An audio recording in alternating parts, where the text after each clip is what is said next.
vlerës. Tema që do të trajtojmë sot lidhet me një shkrim që ka nxitur reflektim dhe debat në Opinion. Me titull Ulqini në hijen e vetes, autori ngret disa çështje të rëndësishme që lidhen me identitetin, zhvillimin dhe rolin e faktorëve politik e shoqërore në Ulqin. Për të folur më gjërësisht rreth këtyre pikpamjeve dhe mesazhit që përcjell ky shkrim, sot në emisionin e mëngjesit në studio kemi të ftuar autorin, publicistin Sami Flamuri. Mirëmëngjesi dhe faleminderit që jeni sot me neve. Mirëmëngjesi Egzona dhe përshëndetje të gjithë shikuesve të televizionit Teuta, sidomos në të 10 ditë të fundit të Ramazanit. I përshëndes të gjithë dhe besimtarët e cilët edhe janë të agjenueshëm. Dhe shpresoj që i kalojnë të 10 ditë me një begati dhe me një qetësi shpirtërore. Shpresojmë shumë. Faleminderit edhe njëherë që pranuat ftesën për të bashkëbiseduar kështu për këtë artikullin e fundit që ju keni publikuar. Më tregoni se e dim që në shkrimin tuaj përdorni shprehjen ulqini në hijen e vetes. Çfarë nënkuptoni konkretisht me këtë metaforë? Një pyetje shumë më vend, Egzona, ishte një gjë interesante sepse Ulqini ka emrin e madh. Po.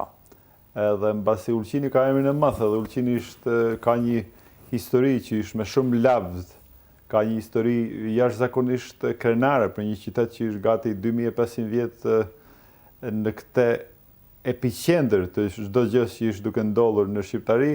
Ne nuk e kemi arritur potencialin e Ulqinit, domethënë si ai me të vërtetë meriton. Ulqini domethënë është në hijen e atij, asaj madhështie e emrit, kurse ta shikosh Ulqinin sot, ai është faktikisht një hije e një Ulqini që ka qenë përpara. Unë nuk jam nostalgjik, por do mos njerëzit që i mbajnë mend kohët më të mira të Ulqinit nuk e kujtojnë domethënë Ulqinin në këtë gjendje si është sot. Si nga gjendja intelektuale dhe për gjendjen e infrastrukturës, domethënë është shumë i lanë mrapa me vite, apo s'po them me dekada, por do mos jemi duke thënë të 30 vjeçari i fundit nuk ka qenë i këndshëm për Ulqinin, nuk ka qenë i mirë për Ulqinin. Disi Ulqinin e ka lanë në një hije, edhe andaj edhe them Ulqinin në hijen e vetes, titulloj këtë shkrimin në kohën javore, i cili bëri bujë në Opinion për raste konkrete, domethënë për raste se njerëzit i dinë.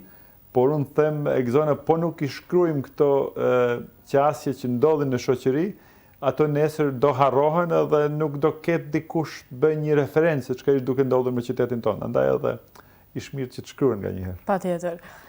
Ju përmendni se edhe partitë shqiptare janë pjesë e pushtetit, shpesh duket se mungon veprimi konkret. Ku mendoni se qëndron problemi kryesor aktualisht? Po, unë me shpesh përpara kam përdorur një term që i ka prekur njerëzit, por do përmendi prapë, domethënë unë partitë shqiptare i kam quajtur parti shqipfolse dhe i kam quajtur parti antikombëtare. Problemi nuk qëndron tek partitë, po qëndron tek votuesi i cili voton të njëjtat persona, të njëjtat emra, pa domethënë asnjë lloj se vetdije se çka ata parti ofrojnë për vendin apo për qytetarin. Domethënë nëse ne jemi të 30 vjet në një pushtet të partive shqiptare, unë nuk e di se çka kanë bërë ata. Domethënë një rast të veçantë na thomi se çka kanë bërë partitë shqiptare për qasjen e Ulqinit, domethënë apo kur them Ulqinit jam të thënë edhe anës të malit, jam të thënë edhe duhet përmend edhe pse nuk është në komunën e Ulqinit Kraja, domethënë, edhe pse jo, edhe trevat e Malësisë duhen përmenden, por si Ulqini, domethënë, me parti shqiptare, me parti si thashë edhe të shqipfolse nuk ishte nda mirë deri në këtë moment, por nuk do të thënë që këto parti nuk ka një farse, domethënë, mundësie të bëhen më të mira. Kur them më të mira është që ai është ajo qasja se a janë partitë vetëm për vende punës, apo janë partitë për ta avancojnë çështjen e qytetarit, çështjen e votuesit. Kjo deri tani nuk ka ndodhur. Domethënë, gjithmonë partitë mbesin peng e kryetarit. Për fat keq. Atë e them me keqardhje, domethënë, unë nuk e di një parti që ka avancuar çështjen me kuadrët që janë me të vërtet profesionale, por janë gjithmonë i kenë në vendet kyçe i ke kuadrat të cilët janë partijake. Derisa kjo nuk ndryshohet, Ulqini do të mbesin e pse mendoni që ndodh kjo vit pas viti, dekad pas dekadi? Ishte do mos ka të bëjë edhe me procesin elektoral tek ne. Domethënë ne nuk e kemi ende çështjen e votimit të zgjedhet domethënë personi drejt për drejt, si janë listat e hapura në Kosovë, se në Shqipëri janë. Edhe andaj domethënë listat përpilohen nga vetë kryetarët e partive dhe si të tillë domethënë prandaj them çdo parti është penge kryetarit. Edhe derisa ishte kjo, nuk do të ketë avancim i çështjes të vendit si vend, edhe mirët vesh të menaxhimit të një qyteti si Ulqini. Domethënë qyteti gjithmonë kërkon menaxhim, jo domethënë punësim partijak. Edhe kjo ndodh vit pas viti dhe do të ndodhin edhe më tej, po qoftë se nuk vedisohemi që të kërkojmë vetë ne si qytetar që diçka të këto parti të na ofrojnë përtej, si thohet në gjuhën angleze, lip service, përtej domethënë fjalëve nga goja, domethënë që domethënë ato premtimet bëhen ato 10 ditën e fundit të zgjedhjeve dhe kërkush nuk ec mrapa përveç juve në media që jeni domethënë faktikisht opozita e vetme nëse i përmendin disa qasje. Dua të përmendim vetëm rastin nga ku ju jetoni në Kalaç, që ne kemi tash gati 6 vite dhe kemi bedemin e rrëzuar që ende nuk ishte vu një gur që të riparohet, ai është domethënë e pa arsyeshme, s'ka një arsye dikush më thonë mua që një bedem dhe shfaqsimet janë gjithmonë ja kjo ja ajo, por në botën perëndimore me shfaqsime nuk ecet përpara, po ecet me punë. E vërtet, shumë e vërtet. Në botimin apo në tekstin flisni edhe për ndikimet historike dhe kulturore që kanë formuar identitetin, të them kështu, të Ulqinit. Sa mendoni se këto ndikime ende e përcaktojnë realitetin e sotëm? Gëzona, ishte një gjë shumë interesante. Domethënë jemi duke folur për Ulqini kur ishte domethënë dorëzuar Malizi, ishte dorëzuar në vitin 1880. Sipas publicistit të njohur të ndjerë tani, Hajro Hajdari, ai ka bërë një studim jashtëzakonshëm për çështjen e ndryshimit të mbiemrave, sepse çdo pushtues kur vjen fillon të parën gjë që ta ndryshojnë identitetin kombëtar. Edhe si ta tillë, domethënë mbiemrat në Ulqin filluan sipas publicistit të ndjerë Hajro Hajdari filluan të ndryshohen në vitin 1899, kurse në Kraj në vitin 1904, kurse në anë të Malit në vitin 1913, 1914, kurse në kapitaninë e Tivarit ishte faktikisht fillimi edhe me kapitaninë e Podgoricës në 1880 ata filluan, dhe si e të atill, domethënë momenti kur një identitet ndryshohet me një çoroditje të mbiemrit, domethënë që mbiemrat marrin një prapashtesë jo natyrale, iq dhe viq, ajo ndodh që domethënë e ke vetëm fazën e parë të asimilimit të atij person apo asaj familje, sepse në atë familje hyn domethënë normaliteti i pasjes të mbiemrit, domethënë Hoxha bëhet Hoxhić, Kasmi bëhet Kasmić, Gjoni bëhet Gjonović, Kurti bëhet Kurtović, dhe këto janë domethënë ato dokuri të cilat filluatën atëherë, vazhduatën domethënë edhe me pushtimin e dytë që ishte domethënë 14-ta, po vazhduatën edhe mbas luftës së dytë botërore, kur e kemi një tendencë që themu në shkrim që domethënë shqiptari i Ulqinit i asaj kohe më të afërt e ka pas Beogradin edhe Sarajevën se sa Prishtinën. Domethënë ishte gjë normale, ka qenë diçka që si organike pothuajse për qytetet bregdetare të asaj kohe, edhe serbishtja në atë kohë ka qenë mod. Domethënë me fol serbisht ka qenë gjë që më mirë në kohët jam të thënë vitet e 70-ta, më mirë me fol serbisht se me fol gjuhën ames, domethënë gjuhën shqipe, sepse ashtu ka qenë propaganda e një shteti të ashtu quajtur të Jugosllavisë, e cila e krijoi shqiptarin si një përbindsh, e cili e bëri shqiptarin të jetë me brinë, dhe ai shqiptar domethënë ishte gjithmonë njeriu që ishte i lërë pas kohës, nuk ishte njeri bashkohor, domethënë, dhe prandaj edhe ndodhin këto anomali. Andaj domethënë duhet gjithmonë, po nuk e njohim me gëzona historinë, ne domethënë stagnojmë, sepse nuk i kuptojmë domethënë se këto çështja e iqeve dhe viqeve nuk ishte vetëm çështje etike e mbijetesës shqiptare, por ishte çështje që mos të asimilohemi. Domethënë, nëse një person e mban atë mbiemër, tani ka mundësi që ta hjeki, domethënë është një procedurë shumë që shteti e lejon edhe nuk ka domethënë asnjë arsye që mos ta bëj këtë procedurë sepse më të vërtet e liron veten nga një breng, nga një çoroditje, siç e thotë Hajro Hajdari, një çoroditje të mbiemrit që s'ka nevojë fare. Domethënë kjo ishte ajo një ndër pikat që edhe historikisht duhet të shikohet kjo çështje. Një pjesë e shkrimit tuaj përsëri e trajton edhe nostalgjinë jugoslave dhe simbolikën që lidhet me të. Pse mendoni se këto simbole ende nuk kanë vend në hapësirën publike?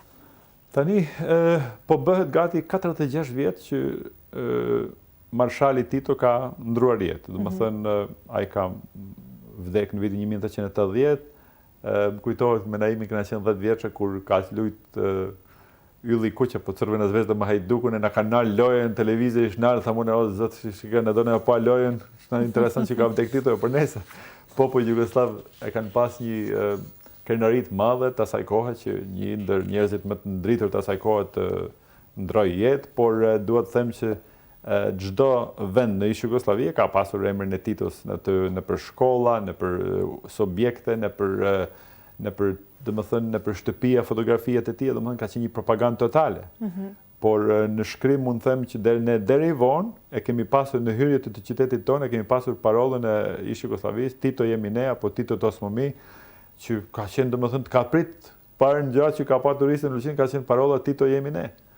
Një kohë gjatë, ajo nostalgjia ka vazhduar domethënë se ne ende sot shkollën fillore ku ish brumi, ai ka domethënë kur fillojnë fëmijët me shkuën në shkollë, ai fëmijë për të parë se ai se ka ide, asnjë fëmijë në shkollën fillore Marshall Tito në Ulqin nuk e din se kush ishte Tito.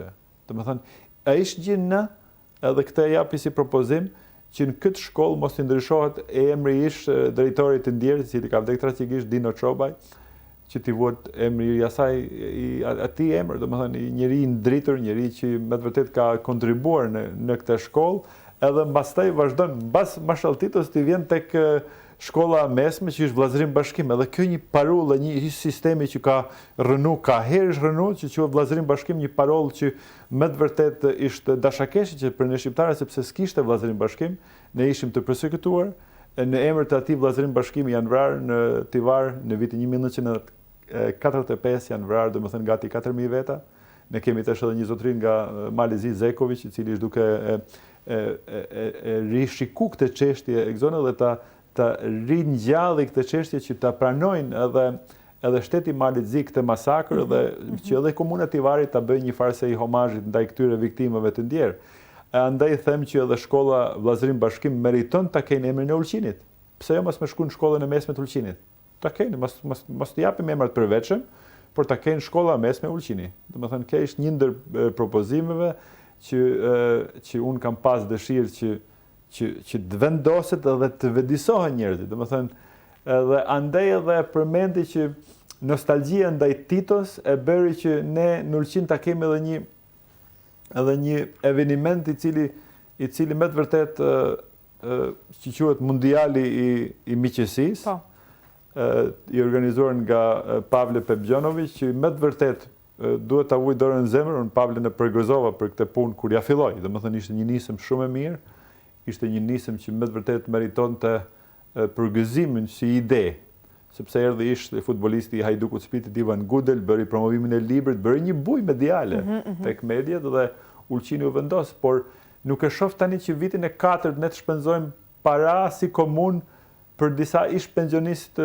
Jugosllavisë që ne nuk i njohim, edhe nuk i dim, ajo ishte gati 40.000 euro, domethënë i kushton komunës Ulqinit, që ne më mirë kishte qenë të investojmë në diçka tjetër. Domethënë unë them që komuna ka ku t'i vendosi të parë, sidomos tek gjërat që kanë lidhje me ne, me shqiptarët, domethënë sepse unë nuk dua të jem nostalgjik për një kohë që nuk na lidh fare as pak. Domethënë janë vendet slavoforce që mundën t'i marrin këto pensionistë dhe kanë një kohë shumë të mirë me to, domethënë, por ne mbas 4 viteve ata kanë tejkalu mirëseardhjen e vet në Ulqin. Andaj them që i përgëzova domethënë Pavlen për inicimin e asaj ideje, por vitin e 4 nuk më merr mendje që ky eveniment duhet të vazhdojë në komunën tonë.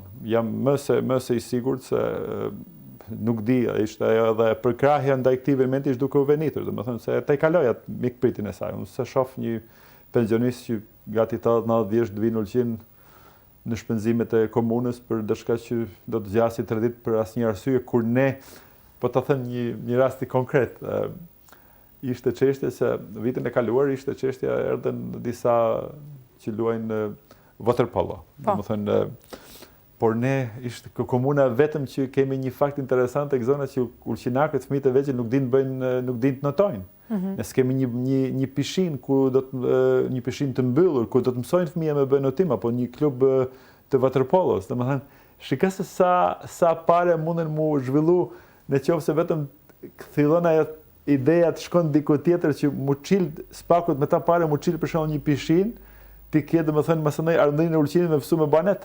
E nësë kena fëmijët tonë s'di me banet. Domethënë, jetën afër detit ishte fare i pa aftë bëjnë notimin, që ishte diçka me keqardhje, them, Përsëri kthehem tek shkrimi dhe dua përsëri të lidhem me këtë tekst. Në tekst ngrit një pyetjen nëse kemi nevojë për një bashkim më të madh të faktorëve shqiptar. Si mund të arrihet kjo në praktikë dhe më tregoni sipas jush sa po bëhet për ruajtjen dhe forcimin e identitetit shqiptar? Shikoj, ne jemi si ajo foshnja e vogël, si ajo bebje kur sa po ka lindur edhe tani ka fillu me ecë. Domethënë nuk kemi kërku, domethënë as në adoleshencë kur vjen çështja e trajtimit të çështjes kombëtare tek ne. Forcat politike tek ne, unë kam thënë në artikull, duhet të shpërbëhen dhe të fillojnë nga para, edhe të bëhet ndoshta vetëm një parti shqiptare dhe si atill ajo parti shqiptare të ketë ato forcat e veta progresiste që dinë ta çojnë dhe ta avancojnë çështjen kombëtare ku duhet, por si thash edhe vet, jo me fjalë, por me një menaxhim të mirë me njerëzit profesionistë. Por si thash edhe vet, edhe në hyrje të kësaj bisede, po qofse nuk kemi këtë që domethënë partitë i zgjedhin, domethënë njerëzit janë partijak, edhe çdo vend pune ish partijak, ne jemi domethënë do të jemi në këtë handekun e mediokritetit i cili na rrethon kudo që sillesh. Shikoj Ulqinin është fare mediokër, domethënë Ulqini nuk i ngjason qytetit më, i ngjason një kantieri që gjithmonë bëhen gjysmë punime ku nuk dihet kur fillojnë dhe nuk dihet kur mbarojnë. Dhe kurse qytetari ai që me të vërtet vuan, sepse qytetarit don ta shohin këtë vend përpara sepse Ulqinin e dom të gjithë. Patjetër. Andaj edhe them, unë përmendi në artikullin tim edhe organizatën turistike të Ulqinit, e cila me të vërtet shpresoj të vetëdisohet, domethënë u vetëdisu, vetëdisimi e krijon një hap të ri ndaj kësaj qasje të turizmit ne. Domethënë unë nuk jam kundër panaireve, por unë nuk jam të mburret dikush se kemi pasur domethënë pjesën madhësinë më të madhe në panairin e Beogradit, kur ne tregun e Beogradit unë se shoh si primar, unë tregun më primar kishim e pa ndoshta tregjet e Evropës apo tregun e Kosovës sesa tregun e Serbisë. Domethënë se tregu i Serbisë është një treg që nuk ka domethënë fuqi blese që ky vend e meriton. Domethënë ato vinë që mos shpenzojnë parë, jo të shpenzojnë para. Domethënë vjen ai me një Jugo 45, ai nuk ishte diçka që ka më dhanë në Ulqin, ai vetëm ka më në Amara, kupton, domethënë. Kjo është diçka që mbrengos edhe janë këta gjëra që me të vërtet